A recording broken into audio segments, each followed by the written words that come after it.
What's up guys, Asian here again with another Math 101 lecture video. So again, these series of videos are kind of geared towards teaching you guys kind of the mathematics behind ESO and are specifically designed for Nevis and Atsona's ESO Academy. You can find a link to that Discord down below. Hopefully I will be able to get a GitHub up, and so you guys will be able to basically see the actual code that I used in order to create this document on that GitHub page. You'll be able to download it and run it yourself if you just download RStudio. So today we're going over set comparisons. That is, how can we tell which set is stronger than another? So we will be talking about static bonus sets, so things like Julianos, Mother's Sorrow, Hunting's Rage, etc. We'll also be talking about damage proc sets, how you can compare those sets against both static sets like Mother Sorrow, Julianos, as well as how you can compare them against each other. So hopefully you guys will be able to use what you've learned in this video to kind of make decisions based on which sets you want to run. So the first thing that we have to remember is the ability metric. So remember, the last video we covered here was basically all about the ability metric. And like I mentioned in that video, the ability metric is basically the foundation behind all the mathematics that we're going to be going over in ESO. So again, the ability metric is what we like to call the effective Mathematica term. So first, let's go ahead and zoom in a little bit. So again, our ability metric is our effective max magica or effective spell damage, depending on how we want to use this term, your attacker bonus, your mitigation, and then your crit modifier. Now for armor, most of what you're going to be taking a look at is going to be your crit modifier and your effective max magica or effective spell damage. There are a few sets that will take into consideration attacker bonus as well as mitigation. These are armor sets that include things like minor slayer, major slayer, and then mitigation, obviously any sets that include any sort of armor penetration should also be considered.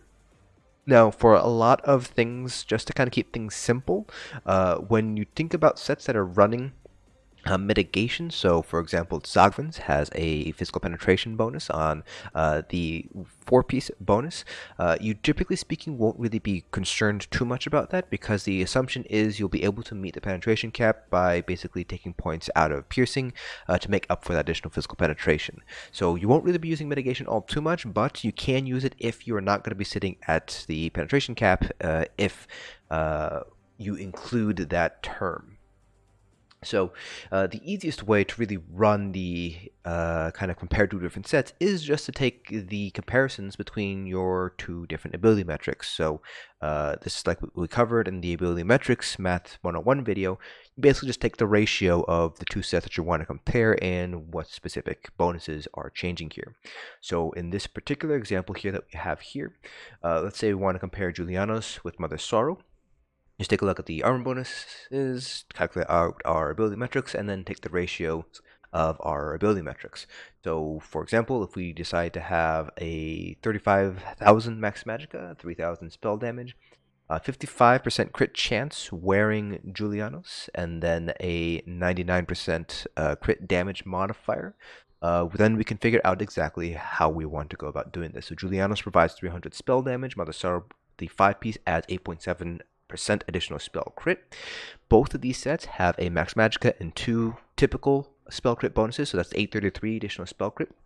So don't really need to worry about that. So because we can basically say, okay, these armor bonuses are identical, we can basically ignore them and just focus in on the 5-piece. So it would be the 300 spell damage for Julianos and then the 8.7% additional spell crit from Mother's Sorrow. So with these assumptions, we just take the ratio of our two ability metrics here. I have Julianos on top, Mother Sorrow on the bottom, and we see that Julianos in these specific conditions is about 0.5% stronger than Mother Sorrow.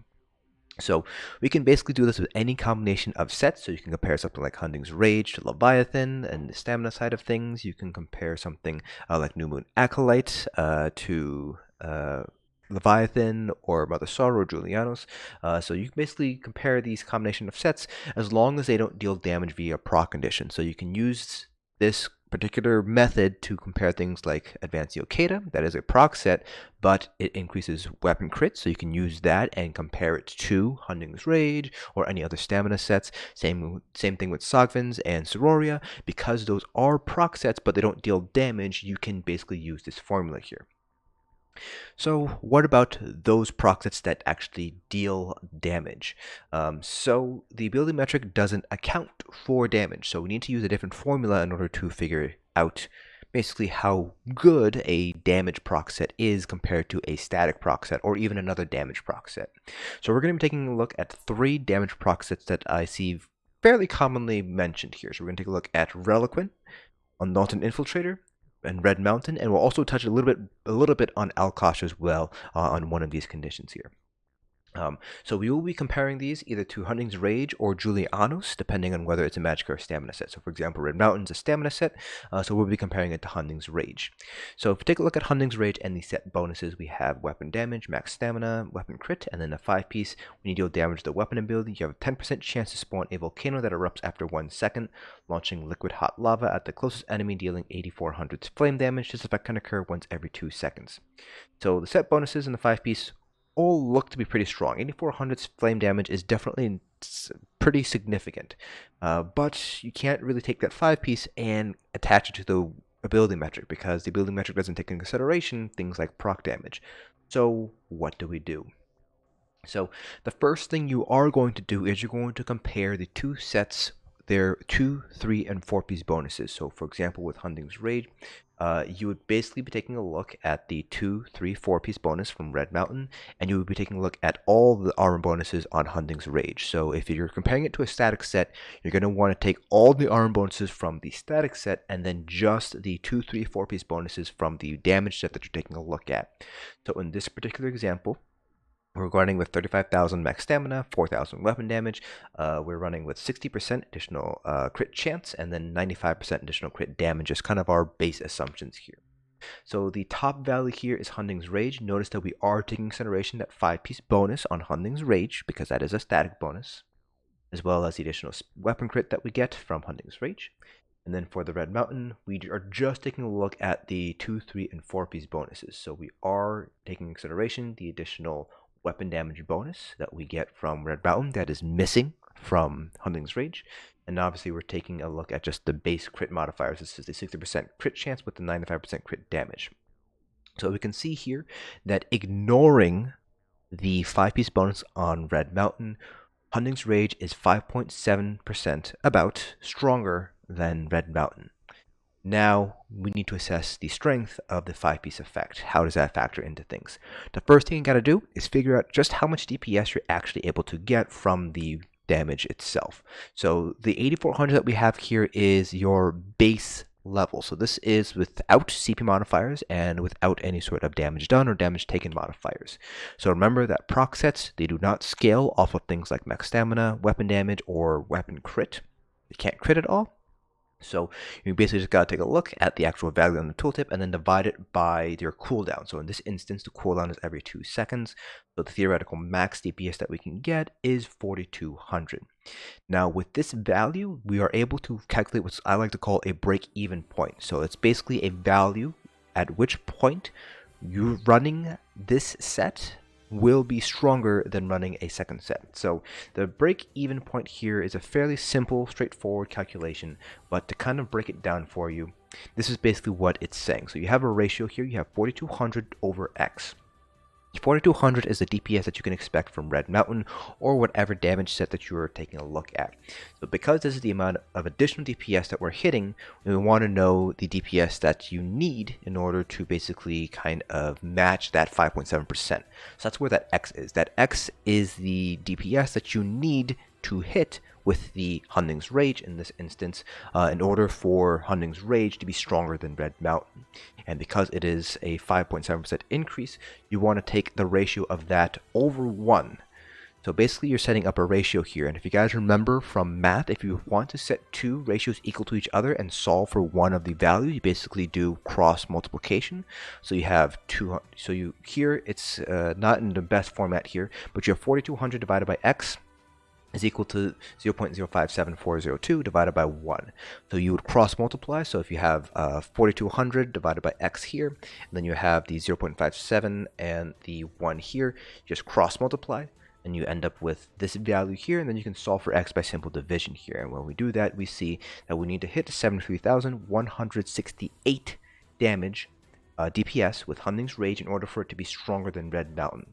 Now, in this specific instance, you might be better off running Red Mountain instead of Hunding's Rage because it's a little bit difficult for most individuals to hit that value with Hunding's Rage. For really strong sort of endgame players, Red Mountain might end up being weaker because they just have naturally higher DPS. Now, one thing to consider as this is the base damage. So this is without taking consideration CP modifiers and damage done modifiers. So now we need to basically take into consideration CPs and our other buffs. Now, because it's just straight up multiplication, it should be pretty straightforward. So your damage proc value will be bumped up depending on whether it is affected by Thaumaturge or Mastered Arms. In this instance, because it's flame damage, we can't include Mighty. So we're assuming that we can get maybe 21% from Mastered Arms. And then let's say we have Minor Slayer and Minor Berserk from, let's say, our second set. Let's say we're also running Lokkestiiz, for example, and we have Minor Berserk from our healer. Now, you basically take that damage that you get and multiply it by your CP modifier, and then you multiply it by your damage done modifier as well. So in this instance, you have 8400 times 1.21. This is our CP modifier times 1.13. This is our damage done modifiers, and you divide it by 2 for a total DPS of 5742. So that is once you include all of the CPs and stuff. That is the expected DPS that you're able to pull here. Then you basically divide by this exact same value, and in order for Hunding's Rage to be stronger than Red Mountain, you have to hit over 100,000 in Hunding's Rage. And this is to be expected. The DPS that you're getting from Red Mountain goes up because Hunding's Rage is a percentage increase. That basically means you got to do more damage to meet that. So that sort of makes mathematical sense. Now, this might all seem like Red Mountain. Oh, Red Mountain's going to be very strong. Why do we not recommend Red Mountain? Well, you gotta take into consideration the actual wording of the 5-piece. This is assuming that we're able to proc it on cooldown. So if you go back up and look at the 5-piece, it is a percentage chance to proc. So when you deal damage with the weapon ability, you have a 10% chance to do this damage. This effect can occur once every 2 seconds. So we're assuming here with these previous calculations that we're able to proc this on cooldown. With a 10% chance to proc on weapon abilities, it's not very likely to happen that you're going to be able to proc this every 2 seconds. You might come close, but you're not going to get exactly that 2 seconds. So let's say on average, the time between procs is 3 seconds. Maybe it's 2 seconds on one, maybe 4 seconds on another. Maybe you have a long period of time where you're not getting procs off. Maybe you have several procs right back to back. So let's say it's averaging out to about every 3 seconds or so. So if we do that, the calculations again, you can find that our DPS is going to be 3828 with this assumption now. And then we divide by the 5.7%. We find that the DPS we got to hit is now brought down to 66,687 using Hunding's Rage. This is quite a bit easier to do than the 73,000 that we had earlier, and certainly easier to do than the 100,000 that we had just prior to this. So in this instance, it might be better to run Hunding's Rage rather than Red Mountain if you're able to hit that 66.7k DPS or so. And of course, as you have more time between procs, let's say it's 4% or 4 seconds between procs on average, then the DPS ends up going down. So you got to take that in consideration. You can't just take the base value. You kind of have to take in consideration that the cooldown and your actual average time between the cooldowns of the proc sets. Now, what about Reliquin? Reliquin is widely regarded to be one of the strongest sets for stamina, but it is a damage proc set, and most people don't run damage proc sets, so why Reliquin?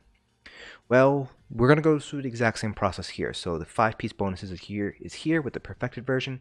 The damage component remains the same between the perfect and non-perfect version, and it's 200 physical damage every second, and you get up to 20 stacks. So you just multiply 200 by 20, and you get a full 4,000 damage done per second. So about what you would expect from Red Mountain if you were able to proc Red Mountain on a cooldown. Then we just do the exact same thing with Hunding's Rage, figure out Hunding's Rage for the full set compared to Reliquin's set bonuses without considering the Reliquin proc, and we'll see that Hunding's Rage should be about 1% stronger than Reliquin. And then if we divide the 4,000 DPS that we're getting from the base with the 1%, we get a whopping 400,000 DPS with Hunding's Rage in order for it to be stronger than Reliquin. And that's quite a bit, and the main reason for that is the fact that we have that Minor Slayer really bumping up the ability metric for Reliquin. So if you remember from Red Mountain, that was 5.7% stronger. In this instance, we're sitting at 1% stronger. This is a really, really powerful buff here with Minor Slayer going into this. So yeah, so with that 1% increase in damage and the 4,000 DPS from the base Reliquin, it's no surprise that 400,000 DPS is what you need to hit with Hunting's Rage in order for it to be stronger than Reliquin. And if you add in your CP modifiers, well, that just ends up being even stronger than usual. So let's say we get 20% from Thaumaturge, 11% from Mighty, we get Minor Berserk on top of Minor Slayer. Our actual expected damage when we have all 20 stacks is 5921 divided by 1, and you get a whopping, enormously unrealistic value of 592,100 DPS. That's what makes Reliquin so powerful. It's the combination of the Minor Slayer along with the fact that the damage proc itself is very powerful. But also, that damage proc is very easy to maintain because it just procs off of light attacks. If you're able to maintain those 20 stacks, then obviously Reliquin is going to be very powerful compared to something like Red Mountain, where it's a percentage chance to proc, so you're not guaranteed to get it off. With Reliquin, as long as you're maintaining those stacks, you're always going to be getting that damage. Undaunted Infiltrator now is the third set we're going to be talking about, and this is kind of a highlight as to why flat bonuses are pretty bad in ESO when it comes to sets. So this is the bonuses for Undaunted Infiltrator, so max magicka, weapon crit, and then when you use an ability that costs magicka, your light and heavy attacks deal a certain amount of additional damage.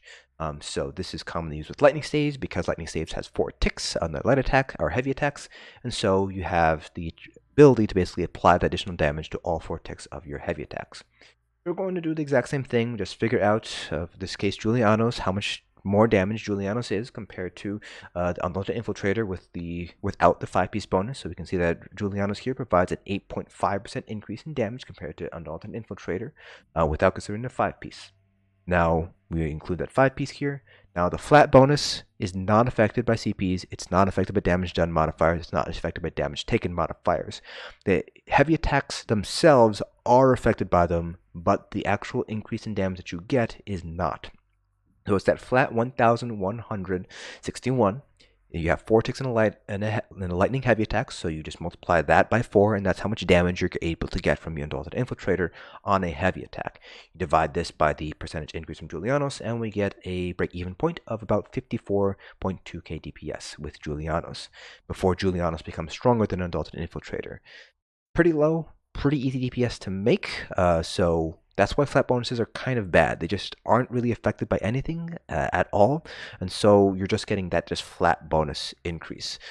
So Undaunted Infiltrator is poor because of that, because it's not scaling off of things like your damage done modifiers, your CP modifiers, things like that, whereas Reliquin is, and all the other sort of damage sets are affected by the modifiers. So flat bonuses, so anything that adds X amount of damage to something, is generally speaking not going to be a good set because it's not affected by all the additional modifiers that improve our overall damage here. So now what about if you want to compare two damage proc sets? So in this instance, let's take a look at Alkosh. How do you compare two damage proc sets against each other? It's actually fairly straightforward. First, you just compare the two sets without their 5-piece bonuses. So in this instance, compare this instance we're comparing Alkosh to Reliquin. So you'll just be taking a look at the 2, 3, 4-piece bonuses for Alkosh, and then the 2, 3, 4, and the 5-piece, the additional max stamina bonus on Reliquin. We go ahead and do that value here. And we see that Reliquin is about 1.5% stronger than Alkosh without taking the proc damage into account. Next, we want to compare proc damage, obviously. So with Alkosh, if you're able to proc it off cooldown, you can do a total of 1,376 DPS. Reliquin, we've already calculated out earlier, is a base increase of 4,000 DPS. So we are ignoring the fact that you can stack Alkosh stacks on top of each other, but I did the math. You would need to be able to stack 4 synergies on top of each other in order to get up to Reliquin level of DPS. So just based on this alone, we can tell that Reliquin will be stronger just because it is stronger, taking a look at the ability metrics, and the proc damage itself is also stronger here. But let's say the percentage increase was actually reversed. So let's say Alkosh was actually stronger than Reliquin by 1.5% rather than Reliquin being stronger than Alkosh. How do we resolve this? Because Alkosh's damage proc is actually weaker than Reliquin's. Well, you just basically take the difference of the DPS. So we have 4,000 from Reliquin, 1376 from Alkosh. You take the difference, 2624, and then you divide it by the percentage increase, so 1.5%. So in this instance here, we get a value of 174,933 DPS from Alkosh. I should say you need to do that damage DPS in Alkosh in order to beat Reliquin. So yeah, Reliquin, really, really powerful set here. So that pretty much brings us to the end of this sort of lecture series. So here we've covered basically how you can take proc sets that deal damage and compare them to other sets that don't deal damage using the ability metric here. Note here that this is not really precise here because it is still using the ability metric, which is kind of a proxy for DPS. So even though I'm saying, oh, it's X% higher, more DPS, it's a little bit of a misnomer here, but they're highly correlated. They're correlated enough that you can basically use them interchangeably, obviously with some limitations. It's also a little bit imprecise just because of rounding errors and things like that. And of course, unlike the ability metric comparisons where you have an actual percentage to work with, in this instance you have a break-even point. So it is going to be reliant on how well you're able to do your rotation and how high your DPS is going to be. So for certain players that are dealing lower DPS, proc sets might look like they're performing better, but as you become stronger and as you deal more damage and your DPS goes up, those proc sets will actually end up getting weaker, and part of it is because you're pretty much only dealing a fixed amount of damage with proc sets versus sets like Mother Sorrow, Julianos, those, because they affect your actual base stats, those kind of give you a little bit of a more sliding scale. So the better higher DPS is, the more you're getting out of those sets that affect things like spell crit, weapon damage, etc. That concludes this video. Hopefully you guys found this informative. Let me know if you guys have any questions about what's covered in this video, and I'll try to answer them to the best of my ability. Hope you guys found this video informative, and I'll see you guys in the next dungeon.